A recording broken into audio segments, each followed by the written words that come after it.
सवाल sexual assault का है सर, संगीन आरोप लग रहा है सेक्सुअल असॉल्ट का। विनेश फोगाट कह रही है कि ब्रिजभूषण और WFI के जो हेड है उन पर सेक्सुअल असॉल्ट का उन्होंने आरोप लगाया है। तो आप सेक्सुअल असॉल्ट पे पहले जवाब दीजिए। सेक्सुअल असॉल्ट का दीजिए। थोड़ा पीछे हो जाओ। देखिए, जैसे मुझे पता चला कि लखनऊ में दिल्ली में पहलवानों ने फेडरेशन के को लेकर के अपनी समस्याओं को लेकर के धरना दिया है। आरोप क्या है ये मुझे नहीं पता था, लेकिन तब से तुरंत मैंने जो है फ्लाइट का टिकट लिया और फ्लाइट का टिकट लेकर के मैं तुरंत आ गया, क्योंकि हमारा रहना जरूरी है, इसलिए मैं आया। सबसे बड़ा जो आरोप विनेश ने लगाया है, क्या सामने कोई है? मैं कहना चाहता हूं कि सामने कोई है कि जो कह दे कि फेडरेशन ने कभी किसी खिलाड़ी का शोषण किया हो? क्या सामने नहीं होना चाहिए कोई? सामने तो होना चाहिए, कोई तो होना चाहिए सामने कि सांसद जी ने, ब्रिजभूषण सिंह जी ने, फेडरेशन के जो अध्यक्ष हैं, उन्होंने फला खिलाड़ी का शोषण किया है। सामने होना चाहिए, नहीं होना चाहिए। ब्रिजभूषण जी, लेकिन उनका ये साफ साफ कहना है ठीक है, आप फेडरेशन के अधिकारी के साथ तो 2 घंटा लगेगा तो 2 घंटा बैठूंगा। नहीं बिल्कुल, लेकिन एक करके आराम से पूछ रहे हैं, कोई वो नहीं है। जी जी ब्रिजभूषण जी, लेकिन उनका ये भी कहना है कि जिस तरीके से यौन शोषण के आरोप न सिर्फ आप पर और फेडरेशन के अधिकारियों पे हैं, उनका ये कहना है कि फेडरेशन जो है वो कायदे और कानून से नहीं चल रही है, उसमें कई खामियां हैं स्पोर्ट्स कोड को लेकर, इसीलिए आपको इस्तीफा भी दे देना चाहिए, आपको पद से हटाया जाना चाहिए। एक सवाल रखिए कोई। जैसे हमने अभी चलते चलते पढ़ा कि चीफ कोच का भी नाम लिया गया है कि वो भी पसंदीदा खिलाड़ियों का शोषण करते हैं। हमारे लिए कहा गया कि लखनऊ में कैंप इसलिए लगाया जाता है कि खिलाड़ियों को घर बुलाया जा सके। मैं जेड श्रेणी सुरक्षा प्राप्त आदमी हूं और मैं अपने घर पर स्वयं नहीं रुकता हूं। मेरा घर वहां से 120-30 किलोमीटर है। मेरा घर है लखनऊ में, लेकिन मैं यदा कदा साल में 1 बार या 2 बार रुकता हूं। और सबसे बड़ी बात यहां है, अन्यथा मत लीजिएगा, एक शेर बोलना चाहता हूं कि इसीलिए तो डगर डगर बदनाम हो गए मेरे आंसू, इसीलिए तो नगर नगर बदनाम हो गए मेरे आंसू। मैं उनका हो गया कि जिनका कोई पहरेदार नहीं था। मैं कमजोर जो राज्य हैं, जो कमजोर राज्य के खिलाड़ी हैं, मैं ये पूछना चाहता हूं कि ना आप नेशनल लड़ोगे, ना आप ओपन नेशनल लड़ोगे, ना आप ट्रायल दोगे। ट्रायल भी आप चाहते हैं कि सारे खिलाड़ियों का ट्रायल हो जाए, फिर जो खिलाड़ी उसमें जीतता हो उससे आपका अकेले ट्रायल हो जाए। तो जो गार्जियन अपने बच्चों को लेकर के रात दिन मेहनत करते हैं और रात दिन उनके पीछे लगे रहते हैं, तो वो भी तो ओलंपिक के ही उम्मीद से खेल रहे हैं, वो भी तो वर्ल्ड ही खेलना चाहते हैं, वो भी तो एशिया खेलना चाहते हैं। और अगर इतनी दिक्कत थी फेडरेशन से, तो 10 साल से ये दिक्कत क्यों नहीं हुई? दिक्कत तब होती है जब फेडरेशन एक नियम बनाती है। फेडरेशन एक नियम बनाती है, दुनिया के कई देशों का हम लोगों ने अध्ययन किया। अध्ययन करने के बाद एक नियम बना। पहले हमारे यदा कदा खिलाड़ी ओलंपिक के लिए क्वालिफाई करते थे, और ये कोटा व्यक्ति का नहीं होता है, देश का कोटा होता है। और पहले हमारे यहाँ की पॉलिसी थी कि जो खिलाड़ी सेलेक्ट होकर के आएगा वही खिलाड़ी ओलंपिक में जाएगा। इसी बात को लेकर के नरसिंह यादव और सुशील का एक प्रकरण आया था, लेकिन कोई ऐसा नियम नहीं था कि जिसको हम लोग ट्रायल करवा सकें, और इसलिए सुशील और नरसिंह का ट्रायल नहीं हो पाया, क्योंकि ऐसा नियम नहीं था। इस बार ओलंपिक के बाद हम लोगों ने महसूस किया, दुनिया के कई देशों का हम लोगों ने अध्ययन किया, और अध्ययन करने के बाद ये निकाला कि ओलंपिक में अगर कोई खिलाड़ी कोटा लेकर के आता है, तो पहले जो देश के खिलाड़ी हैं उनके बीच में एक ट्रायल होगा, फिर जो देश को जीतेगा उससे ओलंपिक के जो क्वालिफाई करके आए हैं उनके बीच में एक कुश्ती होगी। अगर ओलंपियन जिसने क्वालिफाई किया है अगर हरा देगा तो उसका कोटा पक्का माना जाएगा। अगर बाई चांस वो खिलाड़ी हार जाए तो उसको 15-20 दिन के बाद एक मौका और मिलेगा। यानी कि नया खिलाड़ी अगर आएगा तो उसको 2 बार जिसने कोटा लिया है उसको हराना पड़ेगा। और जो खिलाड़ी सेलेक्ट होकर के आया है एक कुश्ती केवल जीत लेगा।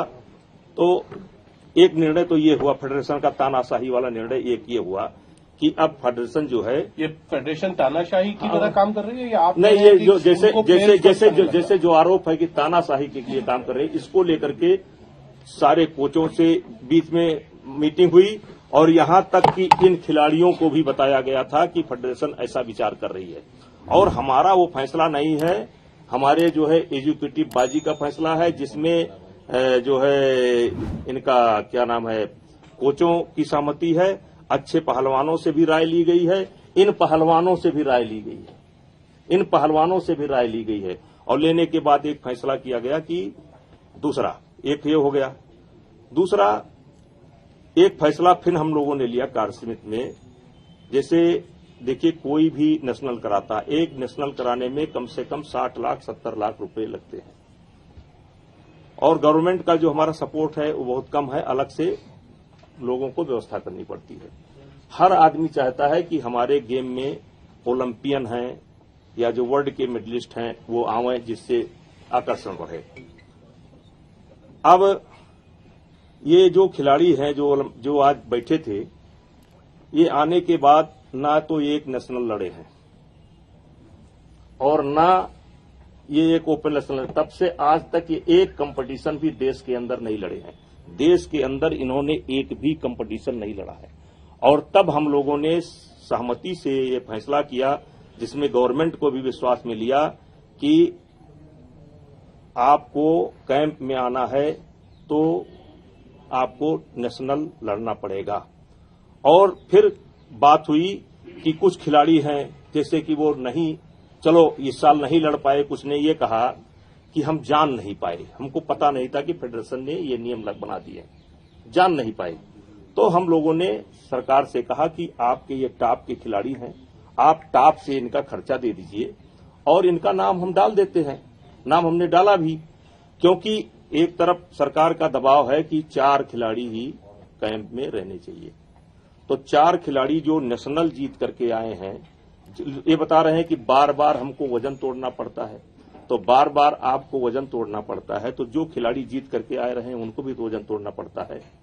वो भी तो ओलंपिक का सपना देख रहे हैं, वो भी तो वर्ल्ड का सपना देख रहे हैं।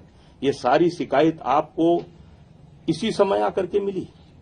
कोई फेडरेशन के पास कोई इनका लेटर हो, कोई पत्र हो, कोई कि मिले हो, आकर के शिकायत किया हो। अभी बजरंग पूनिया 1 हफ्ता पहले आए थे, मिल करके गए कि हमको कोई दिक्कत नहीं है।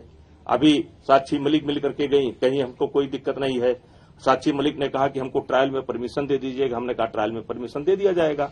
तो मैं देश सुन रहा है इस समय मुझे गौर से, तो मैं कहना चाहता हूं कि अब जैसे एक आरोप ये भी है कि पहले हरियाणा की 2 टीम लड़ती थी, अब हरियाणा की 1 टीम लड़ती है। तो देखिए, हरियाणा की 2 टीम लड़ती थी, ये सत्य है, और 2 टीम हरियाणा की नहीं लड़ती थी। 2 टीम लड़ती थी, जो फर्स्ट स्थान प्राप्त करती थी उसकी भी 2 टीम लड़ती थी, जो सेकंड आती थी उसकी भी 2 टीम लड़ती थी, जो तीसरे स्थान पर रहते थे उनकी भी 2 टीम लड़ती थी। हम लोगों ने महसूस किया इससे नागालैंड है, मिजोरम है, आसाम है, बंगाल है, जो कमजोर राज्य हैं उनके खिलाड़ियों को मेडल नहीं आ रहा है। बिहार है, झारखंड है, झारखंड को तो आ जाता है, कमजोर राज्य है। तो वो इतने दिन से गेम कर रहे हैं तो उनका भी तो मेडल आना चाहिए। इसलिए जनरल बॉडी की बैठक हुई, सबसे राय ली गई और तय किया गया कि अब कोई किसी प्रदेश की 2 टीम नहीं होगी, 1 टीम होगी। अब यहां पर सवाल उठता है कि हरियाणा की भी 1 टीम और मणिपुर की भी 1 टीम। तो हरियाणा हमारे लिए गौरव का विषय है, विशेष करके खेल में। आज देश को जो सम्मान मिल रहा है वो हरियाणा की वजह से मिल रहा है, तो हरियाणा का नुकसान ना हो। अगर हम 1 खिलाड़ी ही हरियाणा का लड़ाएंगे तो इसका मतलब कि हमने हरियाणा के साथ पक्षपात किया, क्योंकि दूसरा लड़ ही नहीं पाएगा। तो उसके लिए हमने ओपन नेशनल की व्यवस्था की कि अब कितना ही खिलाड़ी जाकर के लड़ सकता है। और मैं आपको बता देना चाहता हूं कि फर्स्ट नेशनल जब मैंने कराया तो 61% मेडल केवल हरियाणा के गए हैं। 61% मेडल, 39% में पूरा देश है, 61% में। तो ये हरियाणा का भी नुकसान नहीं हुआ। अब उनके खिलाड़ी आ गए, उनको भी हम कैंप में लेते हैं, उनको भी हम ट्रायल का मौका देते हैं। दूसरा, इन लोगों का आरोप है कि मनमानी करते हैं। हम कोई मनमानी नहीं करते हैं, हमारा दरवाजा खुला रहता है, हम सबसे बात करते हैं, इनसे भी बात करते हैं। ये भी एक हफ्ता पहले बात करके गए हैं, यही बात करके गए हैं। साक्षी मलिक बात करके गई है। विनेश फोगाट जो मेरे ऊपर आरोप लगा रही हैं, भाई साहब, कॉमनवेल्थ की ट्रायल हो रही थी और ऐसी स्थिति थी, उस कैसेट को उठा करके देख लीजिए। मैंने उस लड़की से जाकर के बोला, बेटा देखो, मैं देख रहा हूं कि तुम्हारा पॉइंट है, लेकिन अगर तुम बड़े खिलाड़ी हो, तुम थोड़े दिन सब्र कर लो, नहीं तो ये मेरे ऊपर आरोप लगा देगी कि मैंने जानबूझ करके हरवा दिया। एक पॉइंट से जीत करके कॉमनवेल्थ गई है। तो क्या वो जो लड़के, नए लड़के, जो चाहे वो किसी प्रांत के हों, चाहे हरियाणा के ही हों, जो गार्जियन इस दिने दिन से किनको खिला रहे हैं, पिला रहे हैं, उनको तैयारी करा रहे हैं, क्या उनको सबको रोक दिया जाए? केवल आपको मौका दिया जाए?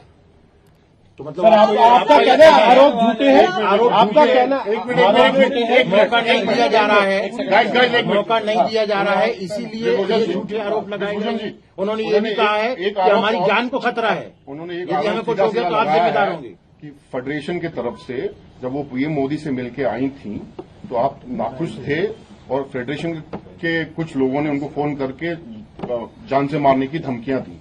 आपका नाम नहीं, हमने पूछा भी, आपने दिया, उन्होंने बोला नहीं, लेकिन फेडरेशन की तरफ से आया है उनके पास। देखिए, फेडरेशन में 2-3 लोग काम करते हैं। एक विनोद तोमर जो भारत सरकार के आदमी है, ठीक है, 1-2 उनके सहायक, और मैं आता जाता रहता हूं।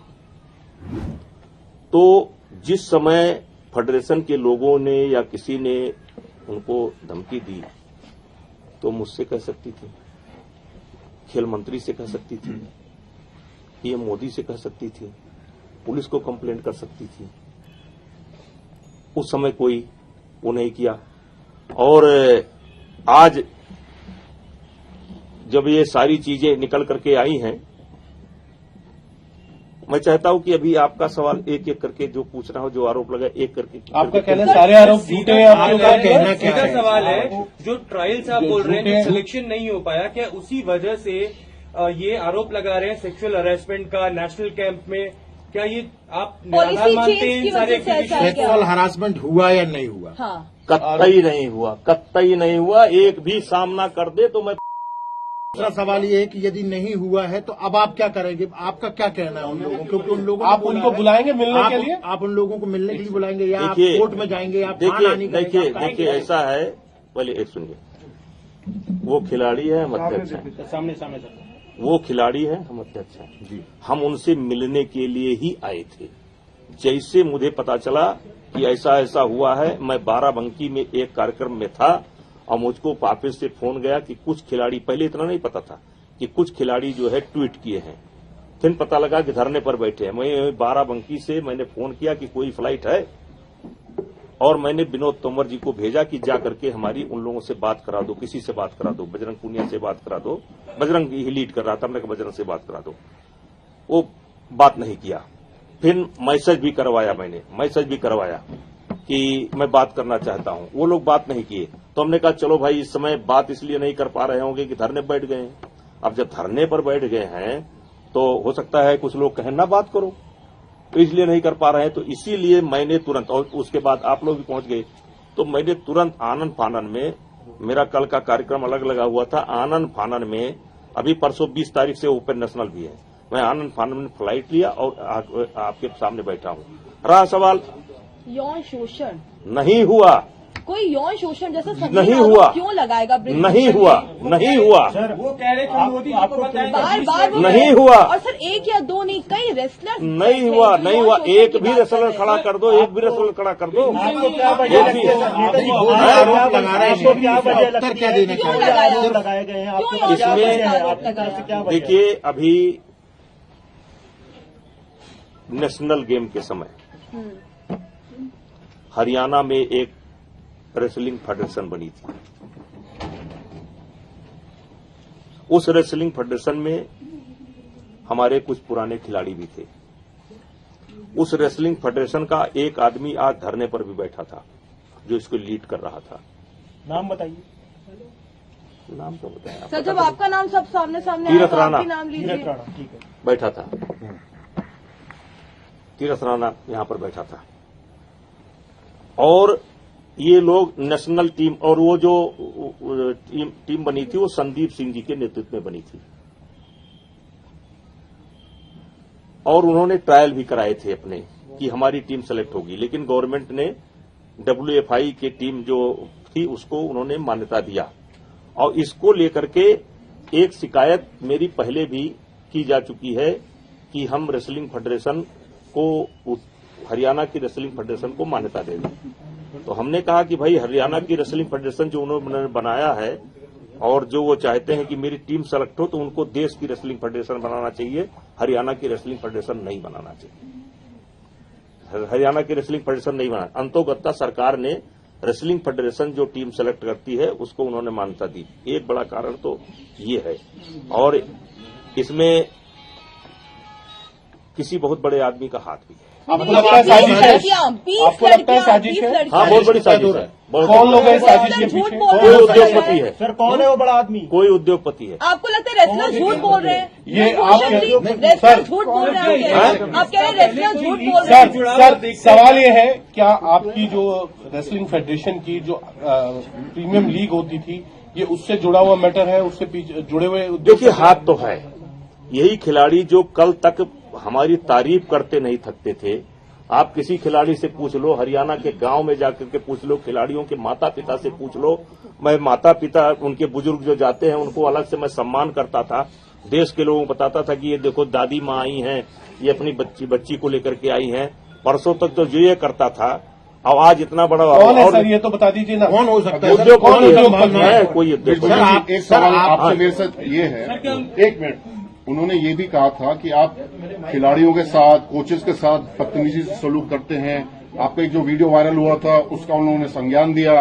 उन्होंने एक और बोला है कि जो रांची में जो इवेंट हुआ था उसमें भी आपने बदतमीजी की थी किसी हरियाणा के, और आपने बदसलूकी की थी, गालियां दी थी। इसमें ऐड करना चाहूंगी, टोक्यो ओलंपिक्स के बाद भी विनेश के साथ आपका जो बर्ताव था वो बहुत ही खराब था। हाँ। आपने उनके ड्रेस को लेकर तक कमेंट किया था, वो क्या मामला था टोक्यो ओलंपिक्स के बाद? टोक्यो ओलंपिक में, अध्यक्ष जी पहले मेरा सवाल का जवाब दे दीजिए। निकाल देते हैं, आपका तो घर के दे देंगे आप। टोक्यो ओलंपिक में दीपक की कुश्ती चल रही थी, बात यहां से शुरू होती है। और दीपक का जो कोच था वो रसिया का रहने वाला था, और जो रेफरी था वो भी रसिया का रहने वाला था। और रेफरी को ये लगा, दीपक के कोच को ये लगा कि इसने जानबूझ करके दीपक को हरवा दिया है। तो दीपक के कोच ने जाकर के उस रेफरी की बैनू के अंदर पिटाई कर दी। जब पिटाई कर दी तो हम लोगों को एक नोटिस आया। वहां की जो अनुशासन समिति है, डिसिप्लिनरी कमेटी, उसने एक नोटिस दिया कि क्यों ना इंडिया को बैन कर दिया जाए। पूरे ओलंपिक में उस समय आईओ के प्रेसिडेंट थे बत्रा जी, परेशान हो गए, सब लोग परेशान हो गए। फिर दूसरे दिन हमारी पेशी हुई। उसमें मैं धन्यवाद करना चाहता हूं कि जो WFI के प्रेसिडेंट हैं उन्होंने, UWW के जो प्रेसिडेंट हैं उन्होंने हमारा फेवर किया। उन्होंने सवाल किया हमसे कि आपके रेफरी ने एक रेफरी को पीटा, तो क्यों ना आपकी टीम को बैन कर दिया जाए। हमने कहा कि वो रेफरी मेरा नहीं था, वो रसिया का है, कोच मेरा नहीं था, रसिया का है, उसको मैंने हायर कर रखा था। और पहलवान के निवेदन पर हमने उसको उसकी कुश्ती पर दे दिया था। तो उन्होंने दूसरा सवाल किया कि आपने उसके खिलाफ क्या कार्रवाई की। हमने कहा उसको सस्पेंड भी कर दिया, टर्मिनेट भी कर दिया और ये भी कर दिया कि उस रेफरी को हम कभी नहीं बुलाएंगे। और इस पर UWW के प्रेसिडेंट ने हमारा सपोर्ट किया, हमारे खिलाड़ियों का सपोर्ट किया, हमारे देश का सपोर्ट किया, कहा कि इनके खिलाड़ी बड़े अनुशासित हैं, इनके कोच बड़े अनुशासित हैं, ऐसी दिक्कत नहीं आई है, ये उनका नहीं है। फिर दूसरा सवाल तुरंत आ गया कि विनेश फोगाट ओलंपिक की जो ड्रेस है उसको पहन करके नहीं लड़ी, इस पर आपने क्या कार्रवाई किया। और फिर उन्होंने ये भी कहा कि आप पैसे के पीछे भगते हैं। मिस्टर तोमर को बुला लीजिए, पैसे के पीछे भगते हैं, पैसे के लिए आपने कंपनी का कस्टूम पहना लेकिन अपने खिलाड़ी को कुछ आप जो है ओलंपिक का कस्टूम नहीं पहना सके, तो आप उसके खिलाफ क्या कार्रवाई कर रहे हो। हमने कहा आप जो बताइए वो हम कार्रवाई करते हैं। तो उन्होंने कहा कि आप, हमने कहा कि हमने बोला कि हमने इसको नोटिस दे दिया है और तब जाकर के हमारी जो है टीम बची। और जब हम यहां पर आए थोड़ी गलती मुझसे हो गई, चूंकि मैं वचन दे चुका था उसको, मैं वचन दे चुका था कि मैं नोटिस दे चुका हूं और इसलिए मेरी मजबूरी थी कि मैंने नोटिस दिया। मेरी मजबूरी थी क्योंकि मुझे पूरे टीम को बचाना था। 2 मेडल ओलंपिक के आए थे, उसको बचाना था। और विनेश फोगाट से मैं पूछना चाहता हूं कि ओलंपिक का जब एक ड्रेस होता है जो मान्यता प्राप्त होता है, तो क्या मजबूरी थी कि आप एक कंपनी का कस्टूम पहन करके लड़ी। मिसबिहेव किया था आपने क्या जब वो मिलने आई थी आपसे। हमने उसको इतना सपोर्ट किया है, उसको इतना सपोर्ट किया है कि हारने के बाद भी मैंने उसको सपोर्ट किया है, उससे खोज करके जाकर के मिला। उन्होंने ये कहा है कि वो कॉस्ट्यूम खराब था इसलिए मैं फोर्स थी वो पहनने की। और उन्होंने ये भी कहा कि आपने उनको बोला खोटा सिक्का। हाँ, और बहुत बहस भी हुई। नहीं, कुश्ती हारने के बाद वो मुझसे मिली थी, मैंने उसके सर पर हाथ रखा, चलो बेटा कोई बात नहीं है, परेशान होने की जरूरत नहीं है। बजरंग पूनिया की जब कुश्ती थी तब मैंने बजरंग पूनिया को बकअप किया। मेरा दुर्भाग्य है या सौभाग्य है कि हर खिलाड़ी को मैं पर्सनली मिलकर के बकअप जरूर करता हूं, कुश्ती के पहले भी और कुश्ती के बाद भी। और विनेश फोगाट को मैंने जब कुश्ती हार गई थी तो इसलिए जाकर के मिला था और उससे मैंने कहा था कि चलो परेशान होने की कोई बात नहीं, नसीब में नहीं। इसी विनेश फोगाट को जब वहां उस ओलंपिक में वहां जिसमें इसका चोट लगी थी रियो ओलंपिक में, ये रो रही थी और इससे ज्यादा मैं रो रहा था। दुर्भाग्य है मेरा।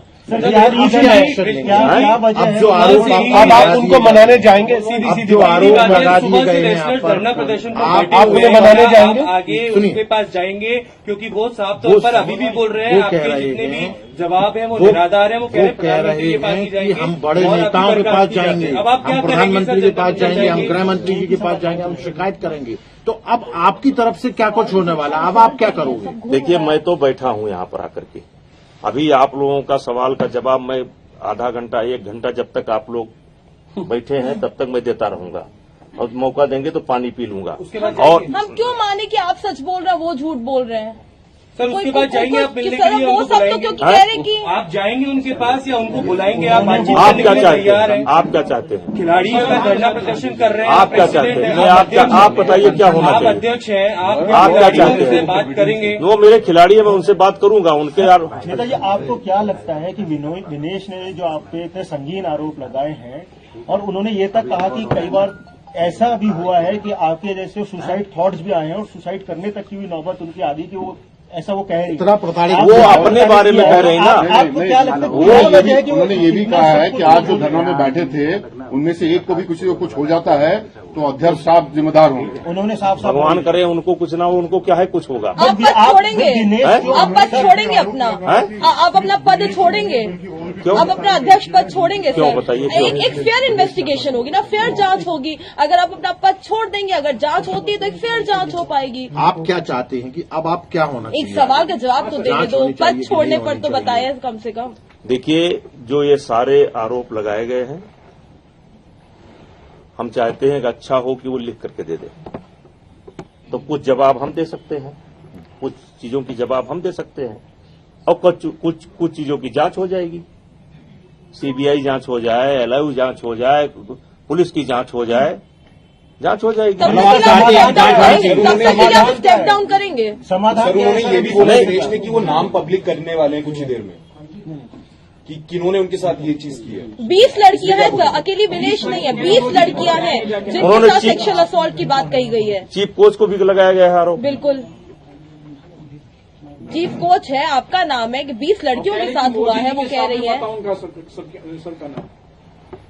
स्पॉन्सरशिप को लेकर भी सवाल खड़ा किया। हाँ बोलिए। स्पॉन्सरशिप को लेकर भी सवाल खड़ा स्पॉन्सरशिप को लेकर वो भी डायरेक्ट हम तक नहीं पहुंचती है, वो भी वाया आती है और वो भी पूरी नहीं मिल पाती है। उसमें उन्होंने ये भी कहा है कि स्पॉन्सरशिप का जवाब तो विनोद तोमर जी ने 25-30 करोड़ रुपए की 15-20 करोड़ जो प्रॉपर्टी बना ली है यहाँ पे, उनकी भी जांच होनी चाहिए। स्पॉन्सरशिप के सिस्टम के बारे में तो तोमर जी दे सकते जवाब, कहिए तो बुलवा ले। स्पॉन्सरशिप का पैसा कहाँ खर्च होता है, कहिए तो बुलवा ले। नहीं, आप ये बता दीजिए कि इसका समाधान अंत में क्या निकलेगा? आप उन्हें मनाने जाएंगे या क्या होगा? सीधा अरे भाई, पहले आपका सवाल जवाब, सही कह रहे हैं। मैं पहले आपका सवाल जवाब सबका पूरा हो जाए, फिर मुझको भी बैठकर सोचने का मौका दीजिए। वो मानने को तैयार होंगे तो हम मनाने के लिए जाएंगे, अगर मानने को तैयार होंगे तो हम मनाने के लिए क्यों नहीं जाएंगे? तो जाएंगे तभी तो मानेंगे। जब जाएंगे तभी तो हमको तो आप सोचने दीजिए, हमको तो आप सोचने दीजिए, हमको भी तो सोचने दीजिए। देखिए, मनाने और मानने की बात तब थी जब ये सेक्सुअल हरासमेंट का आरोप न लगता। ये बहुत बड़ा आरोप है और ये छोटा आरोप नहीं, मेरे लिए या सबके लिए, किसी के ऊपर भी लगे, ये बहुत बड़ा आरोप है। सर क्या अब आप एक्शन करना चाहते हैं? जो 4 लड़कियां 5 बैठी उसमें से भी एक है जिसके साथ सेक्सुअल हरासमेंट हुआ है। यहाँ जो बैठी है धरने पर लड़कियां, उसमें भी ऐसी है जिसके साथ सेक्सुअल हरासमेंट हुआ है। सर क्या आप इंडिपेंडेंट कमीशन बनाएंगे इसकी जांच करने के लिए? सर वो इतना बड़ा बयान दे रही है कि वो नाम साझा करेंगी, तो आप आगे इंडिपेंडेंट कमीशन आगे आप चाहते हो, आप खुद पुलिस में जाना चाहते हो, आप कोर्ट केस करोगे कि आपकी मानहानि करेंगे? नहीं, मैं पुलिस में जाने का क्या सवाल है? आप क्या चाहते? पुलिस का क्या सवाल? इसमें पुलिस कहाँ से आ जाती है? ब्रिजभूषण जी, जिन लोगों के ऊपर अगर वो नाम डिस्क्लोज करते हैं, उन लोगों के खिलाफ आप कोई एक्शन लेंगे? कोई आपकी जो फेडरेशन है, हम कौन एक्शन लेंगे? आज तो हम कटघरे में हैं, हम क्या एक्शन ले सकते हैं? हम तो कटघरे में हैं। आप कह रहे हैं आप हर तरीके की जांच के लिए तैयार हैं? हम कहाँ कह रहे हैं आपसे कोई झूठ बोल रहे हैं? हम कहाँ? आप इंडिपेंडेंट कमीशन बनाएंगे जिससे जांच हो सके? वो जरा पानी चाहिए, पानी। सेक्सुअल हरेसमेंट के जो चार्जेस आप लगे, इंडिपेंडेंट ये कोई इतना छोटा मामला है कि ये सब दब जाएगा? क्यों नहीं जांच होगी? हम नहीं कराएंगे, सरकार हर तरीके की इन्वेस्टिगेशन बिल्कुल तैयार। उद्योगपति का नाम क्यों नहीं लेते हैं सर, जिसके बारे में आप इल्जाम लगा रहे हैं? देखिए, ये खिलाड़ी, आप कह रहे हैं बहकावे कर रहे हैं? ये सब नहीं, समझदार है, बहकावे में नहीं है। ये मेरा दुर्भाग्य है। 3 नेशनल होता था, आज 23 कंपटीशन होते हैं, ये मेरा दुर्भाग्य है। 5 रुपए का अकाउंट नहीं होता था फेडरेशन का और करोड़ों रुपए बंटता है, ये मेरा दुर्भाग्य है। लेकिन अब जो आरोप मेरे ऊपर लगे हैं, ये कोई इतने छोटे आरोप नहीं है कि मैं कह दूं जांच नहीं होगी तो जांच नहीं होगी। ये जांच होगी, कौन करेगा अभी आने वाला समय बताएगा। मॉरल हाई ग्राउंड देते हुए आपके अध्यक्ष पद पे बने रहेंगे? आपने साफ तौर पर ये भी कहा अभी प्रेस कॉन्फ्रेंस में कि एक उद्योगपति है इनके पीछे और कहीं ना कहीं पैसे का पूरा फैक्टर भी आ सकता है। मैंने एक प्रकरण बताया, देखिए है तो कोई कौन है सर? अरे अब सब आपको बता दें तो नहीं सर, आज पूरे देश को बताइए सर, पूरे देश को बताइए। आप ये बताइए, उन लोगों ने आरोप लगाया आप पे पूरे देश के सामने, और पूरे देश के सामने आपको ये बताना चाहिए कि वो लोग कौन हैं जो आपके खिलाफ इस तरीके की साजिश रचे। बताइए ना सर। नहीं, जो उन्होंने आरोप लगाए उसके जवाब मैंने दे दिए। आपका कोई और बात हो तो आप बताइए। पूरा देश गुस्से में है, आप कोई गुस्सा में नहीं है, कोई गुस्सा में नहीं है, कोई गुस्सा में नहीं है। सुनिए, देश गुस्सा में नहीं है। हेलो, आप हेलो, ये लोग जो बैठे हैं इनकी परसेंट संख्या 3% है। 97% लोग विभूषण सिंह के साथ हैं, 97% विभूषण सिंह के साथ हैं। आप वोटिंग करा लीजिए, किसी उस पर वोटिंग करा लीजिए, लड़कियों की वोटिंग करा लीजिए, लड़कों की वोटिंग करा लीजिए, आप करा लीजिए, आपको 97% मेरे साथ है। आप सर जब तक जांच खत्म नहीं होती, क्या मॉरल हाई ग्राउंड लेते हुए आप अपने पद, जब तक जांच खत्म नहीं होती आप हाई ग्राउंड लेते हुए अपने अध्यक्ष पद पर बने रहेंगे या उसको छोड़ देंगे? आप जब तक की जांच कंप्लीट करेंगे?